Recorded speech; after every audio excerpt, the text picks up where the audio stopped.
Hey guys, Josh from ThroughMyLens.com. Today we're in St. Louis, Missouri. I'm going to show you 21 things to do here.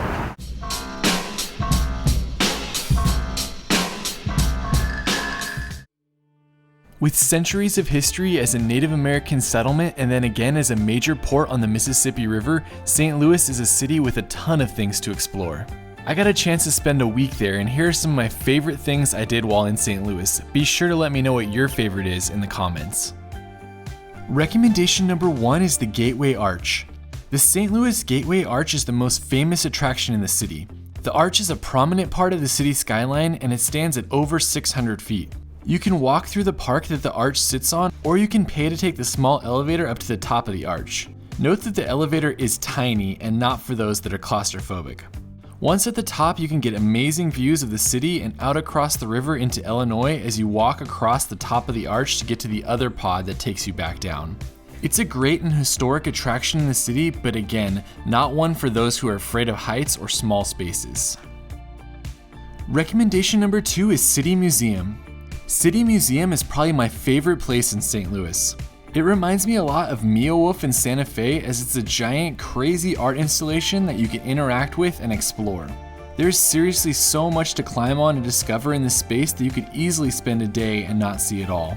Of course, if you have a family with older children, then this is a must visit, but don't be scared off if you don't have kids, as it was a blast for Amy and I to just climb and explore all throughout the museum. Also, I recommend paying the extra $5 to access the roof. The roof has great views of downtown St. Louis and some fun slides and a Ferris wheel as well. Seriously, don't miss this spot while you're in St. Louis. Recommendation number 3 is the Budweiser Brewery Tour. As probably America's most well-known brewery, Budweiser has had its presence in St. Louis for more than a century. There are many different tours you can take, ranging from free to $35. The free tour is a great one though, as it takes you into the historic barn to see the Clydesdales, and then into a few more of the beautiful brick buildings that make up the Budweiser facility. The area is massive and it really feels like a town as you're walking around and exploring it on a tour. After the tour, you can enjoy some free samples and relax in the awesome beer garden they have there. Budweiser is really a must-stop for beer lovers in the city, but if you want another brewery to check out, I definitely recommend going to Urban Chestnut as well. Next up is the Cathedral Basilica of St. Louis. I was truly blown away when I visited this cathedral.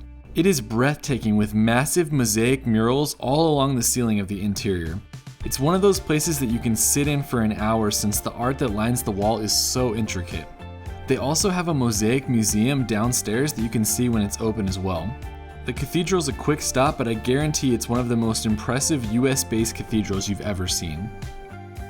The next few recommendations are in the Forest Park area of St. Louis, which is a massive park right in the middle of the city. First up is the St. Louis Zoo. Often voted one of the best in the United States, the St. Louis Zoo is a great spot in Forest Park. The zoo itself is free to visit and you only have to pay to park and for some of the add-on attractions. We had a blast exploring the large zoo and got to see everything from elephants to penguins. Also, there's a great butterfly enclosure with tons of butterflies flying all around you that's popular as well. It's a really amazing zoo and it's crazy that it's a free attraction in the city. Next up is the St. Louis Science Center.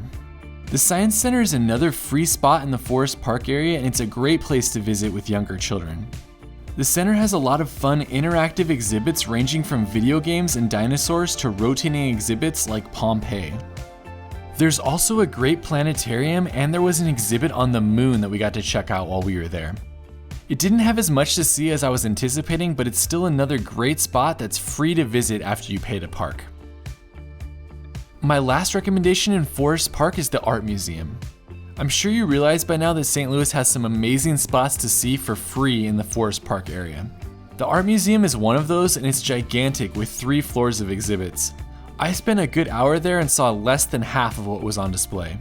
My favorite part is the Egyptian area on the 3rd floor, which has 2 mummies and lots of old Egyptian artifacts. If you're a fan of art and sculptures, then you will for sure want to stop at this museum.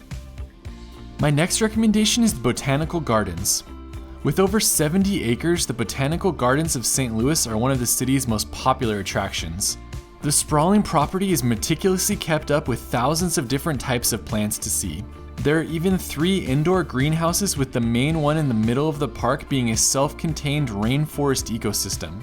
This is another place that you could easily spend a half day exploring, and it's one of the most beautiful spots that I saw while in the city. Next up is the Delmar Loop. The Delmar Loop is a great area to just park your car and walk around, especially when you want to get something to eat. The area is most famous for Blueberry Hill, which is the place that Chuck Berry used to play at often, and there's a bronze sculpture of him across the street.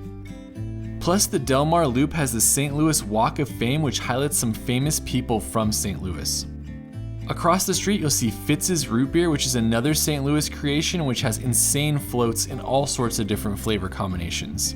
Lastly, next to that is Salt and Smoke, one of my favorite barbecue restaurants in the city. My next recommendation is the old St. Louis County Courthouse. Across from the Gateway Arch, this historic courthouse is ran by the National Park Service, and it's definitely worth a visit. The rotunda in the middle of the courthouse is stunning, and you can walk up 3 floors to get a better view of it.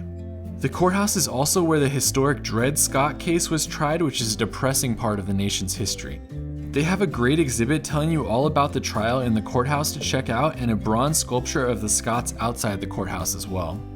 It's one of the quicker stops in the city, but if you're at the Arch, you should definitely go check it out as well. Next up is Grant's Farm. Grant's Farm is probably my top recommendation in St. Louis for families. The farm was once owned by Ulysses S. Grant, and now it's owned by the Anheuser-Busch family. The farm is free to enter other than parking, and it has a fun 15-minute tram ride to see animals like deer, zebra, and buffalo on the property. After the tram ride, you'll get off and you can feed and interact with all sorts of animals like goats and camels. For $1.50, you can grab a bottle of milk and feed the goats, which is a fun experience all by itself, but being able to feed other animals like sheep, camel, and parakeets is icing on the cake. Plus, at the end you get 2 free samples of Budweiser, and I have to say they provided a lot more than I was anticipating for a sample. Also, if you're a history buff, make sure you go across the street to Ulysses S. Grant's house. It's kept up by the Park Service, and there is a museum and a tour you can go on to check it out. My next recommendation is Union Station. Union Station is a beautiful old building that serves as the train station for St. Louis. It's the future home of the aquarium as well, which will make this an even more popular spot. But when we went, it was impressive to walk through the historic hotel lobby and see the nightly light show. I was told the light show happens every night on the hour, but be sure to confirm that if you go. When we went, it was underwater themed, and it was a ton of fun to sit there and watch. Also, make sure you go to the Whisper Arch near the entrance, as it's famous for the fact that you can whisper on one side and hear it all the way on the other. My next recommendation is the Soulard Farmers Market. With over 200 years of history in St. Louis, the Soulard Farmers Market is still open weekly from Wednesday to Saturday. I recommend going on Saturday if you can, since most of the vendors come out for Saturday, but many often don't come out earlier in the week, so you never know what you're gonna get. It's a really cool and historic spot where you can often find unique fruits and vegetables to try, or just grab a slice of butter cake and sit and people watch. Note that the parking can be a little difficult on Saturdays, but it's definitely something you're gonna wanna check out while you're in the city. My next recommendation is the Gateway Geyser. Directly across the river from the Gateway Arch in the Malcolm W. Martin Memorial Park sits the Gateway Geyser. This park was originally supposed to have a second arch, but after they lost funding, they decided to install this geyser instead. Most people don't even know that it's here, but it runs every single day during the summer months at noon for about 10 minutes.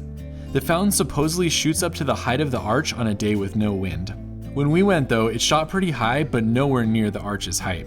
It's a fun quick stop in the city with a unique history, and the park is also beautiful for sunset as well, as you get a great view across the water to the arch.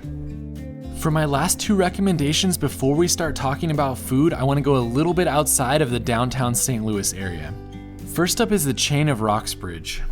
Originally built in 1929, the Chain of Rocks Bridge was a famous part of Route 66 in the mid-1930s alignment. It was noted for the fact that the bridge has a 22-degree bend in it, which is very uncommon for bridges. You can't drive on it anymore, but you can walk or cycle across it, and it's beautiful to see in person. It's a mile each way to walk across the bridge, and parking is recommended on the Illinois side only. Also, be sure to keep your valuables hidden or leave them at the hotel here, as there's lots of break-ins that do happen in this location. That being said, the bridge is really historic and it's a beautiful place to check out while you're in St. Louis. My last recommendation before talking about food is the Cahokia Mounds. Prior to this trip, I had no idea there was a UNESCO World Heritage Site right outside St. Louis. There are only 21 of these in the entire United States, and the designation is given only to places with historic and natural significance. The Cahokia Mounds are the remains of what was the largest ancient city north of Mexico. It's said that the city once housed over 20,000 people and that it was incredibly influential for the Native American politics of the region.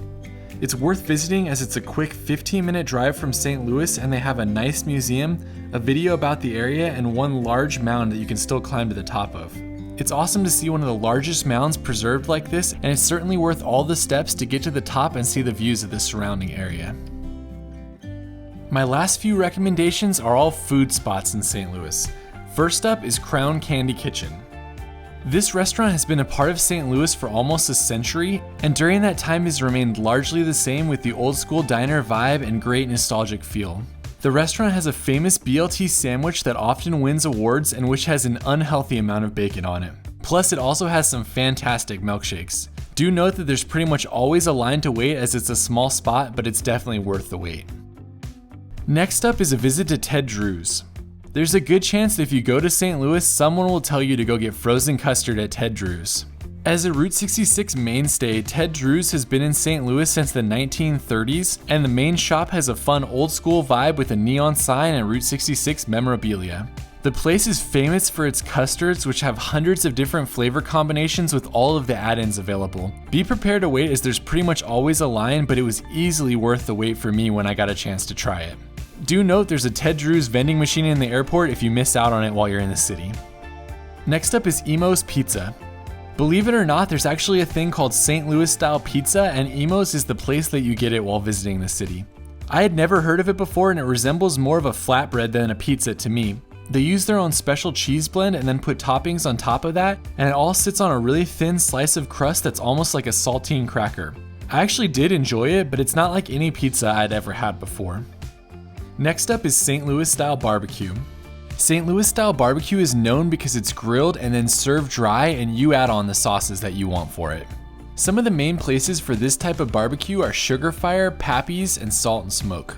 I went to Sugar Fire multiple times when I was in the city as they have great meat and lots of amazing barbecue sauces, especially the coffee one. If I had to choose though, I would probably say that Salt and Smoke was my favorite barbecue spot as the meat was tender, the sides were great, and the barbecue sauce options were awesome.